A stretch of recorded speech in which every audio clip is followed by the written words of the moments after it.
জগদ্ধাত্রী পুজো মানেই হুগলির চন্দননগর বোঝায়, সেখানে এই ধরনের একটা থিমের মণ্ডপ, লোকের লোকারণ্য, কি বলবেন? আমরা গত 17 বছর ধরে জগদ্ধাত্রী পুজো করছি।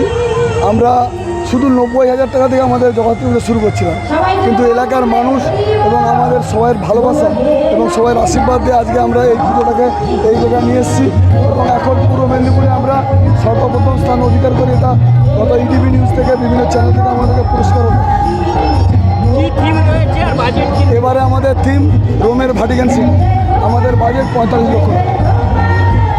আর কতদিন পর্যন্ত কি কি প্রোগ্রাম রয়েছে? আমাদের আজকেই আছে আমাদের যেমন শীতবস্ত্র বিতরণ হলো, ইস্কনের মায়াপুর থেকে সমস্ত বিদেশি নিয়ে এসে আজকে আমাদের প্রোগ্রাম হলো। আগামীকাল থাকবে অর্পিতা চক্রবর্তী এবং জগদ্ধাত্রী সিরিয়ালের নায়িকা আছেন। তারপরের দিন চক্ষু পরীক্ষা শিবির আছে, চক্ষু পরীক্ষা শিবির সঙ্গে চশমাটাও দিচ্ছি আমরা। তারপরের দিন রক্তদান শিবির এবং তারপরে সঙ্গে আছে বিনা পয়সা ঔষধ সহ ডাক্তারি চিকিৎসা শিবির।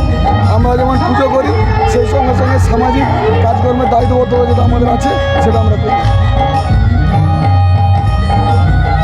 খুবই ভালো লাগছে।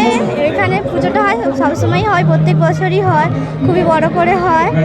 তো আমাদের এখানে হচ্ছে, আমরা গর্বিত সেটার জন্য। ভালো লাগছে? হ্যাঁ, অবশ্যই ভালো লাগছে। কি নাম? রাখি মাইতি।